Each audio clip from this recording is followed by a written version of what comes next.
ট্রাকটা ছাড়ছেন। চলবে নাকি? সকাল ৮টা থেকে রাত ১২টা পর্যন্ত কোন ধরনের ট্রাক চলবে নাকি? আল্লাহর দরবারে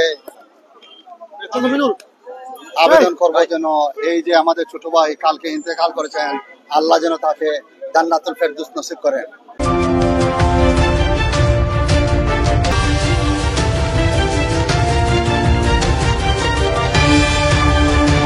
আধ্যাত্মিক রাজধানী সিলেট নগরীর দুটি পাতা একটি করে।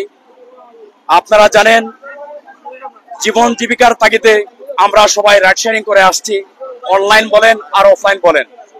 আপনারা দেখেছেন গতকালকে সিলেট মেট্রোর ভিতরে কিভাবে এই ট্রাকগুলা ঢুকে। আমরা যতটুকু জানি এই ট্রাক ঢুকার নিয়ম হচ্ছে রাত্রে 11টার পর। সেই জায়গায় দেখেছি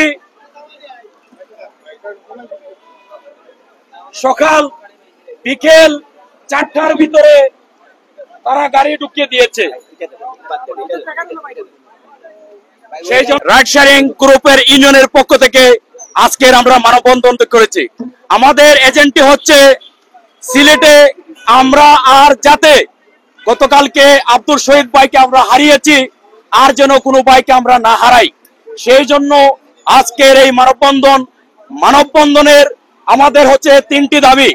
নাম্বার 1 দাবি, সকাল 8টা এবং 11টা রাত্রে 11টার ভিতরে কোন ধরনের বাড়ি যানবাহন এবং ট্রাক বিশেষ করে সিলেট মেট্রোর ভিতরে, সিলেট সিটি কর্পোরেশনের ভিতরে চলবে না।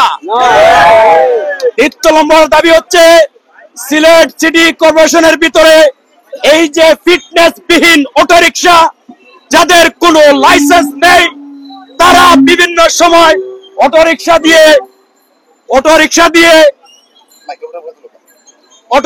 দিয়ে সিলেটের বিভিন্ন জায়গায় তারা রাইড মারে। তো আমরা চাই এই অটোরিকশার কোনোভাবে যাতে সকাল 8টা থেকে রাত্রে 12টা পর্যন্ত যাতে তারা ঢুকতে পারবে না, এবং কি এই অটোরিকশা দ্বারায় গতকালকে আমাদের একজন সহকর্মী জীবন জীবিকার তাগিদে যিনি রাইড শেয়ারিং করেন, অটোরিকশার ধাক্কায় উনি পড়ে যান ট্রাকের নিচে। আমরা প্রথমে দাবি করি এই অটোরিকশা যাতে সিলেট শহরে বন্ধ করা হোক, এবং এই ট্রাক যারা চালাচ্ছে আমরা অবিলম্বে যে দুষ্কৃতিকারী ট্রাক আছে তার দৃষ্টান্তমূলক শাস্তি দাবি করি, এবং কি প্রশাসনের বাইরের দৃষ্টি আকর্ষণ করব আপনাদের নাকের ডোকার ভিতরে কিভাবে সিলেট মেট্রোর ভিতরে ট্রাক এসে ঢুকে। সেই জন্য আপনারাও কিন্তু এই দায়বদ্ধতা নিতে হবে। আমরা চাই প্রশাসন আরো সদৃঢ় হবে এবং প্রশাসনের পক্ষ থেকে এইগুলা কাজ নিয়ন্ত্রণে আসবে। সবাইকে অসংখ্য ধন্যবাদ। অনুরোধ করব আমরা এদিকে সেদিকে ঘোরাফেরা না করে আমরা এক লাইনে দাঁড়াই, বৈঠক বসে ইনশাআল্লাহ আমরা শৃঙ্খলা বজায় রাখি, আমরা সবাই লাইনে দাঁড়াই। বলবো কথাটা হচ্ছে যে পুলিশ প্রশাসনকে, বিদ্যুৎ উন্নয়ন বোর্ডকে এবং আইন শৃঙ্খলার যত বাহিনী আছে তাদের নিয়ে আমি কিছু কথা বলবো। পুলিশ বাহিনীদের, পুলিশ সদস্য এবং পুলিশ যারা আছেন দায়িত্বশীল, আপনারা কত টাকার দরকার, কত পয়সার দরকার আপনারা টাকা ছাড়া কি এই সিএনজি গুলা রিক্সাগুলো চালাইতেছেন? অটো রিক্সাগুলো শহরের ভিতরে একসময় বন্ধ ছিল, আপনারা টাকার বিনিময়ে এই সিলেট শহরের ভিতরে এই ব্যাটারি রিক্সাগুলো চালাইতেছেন। একটা ট্রাক চলার কোনো কথা নাই এই টাইমে, আপনারা টাকার বিনিময়ে ট্রাকটা ছাড়ছেন। আপনারা টাকার বিনিময়ে এই ট্রাকগুলা ছাড়িয়ে এই দুর্ঘটনার মোকাবিলা করতেছেন। কেন করতেছেন আপনারা? কেন এই বিশৃঙ্খলা সৃষ্টি করতেছেন? মানুষের জীবন নিয়ে চলাচল করে আপনারা এই রিক্সাগুলা চালাইতেছেন। রিক্সা চালাইয়া এগুলা নিয়ে আপনারা কি করতেছেন? মানুষের জীবনের কোনো নিরাপত্তা নাই। আপনারা প্রশাসন, আপনারা এইগুলা যদি না দেখেন আমরা কেমনে বাঁচবো? সজাগ হতে হবে। এই সিলেট শহর শাহজালালের পুণ্যভূমি। আমি সিলেট পুলিশ প্রশাসনকে জানিয়ে দিতে চাই, সিলেট শহরের ভিতরে রাত 10টার আগে ট্রাক চলাচল নিষেধ।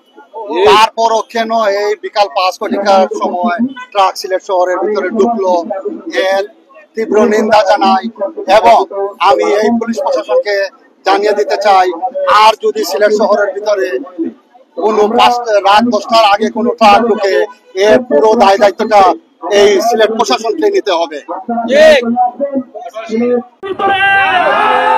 এই অটোরিকশা বন্ধ হবে নাকি? ট্রাকগুলো বন্ধ হবে নাকি? আমাদের দাবি মানতে হবে। এই সিলেটের মাটি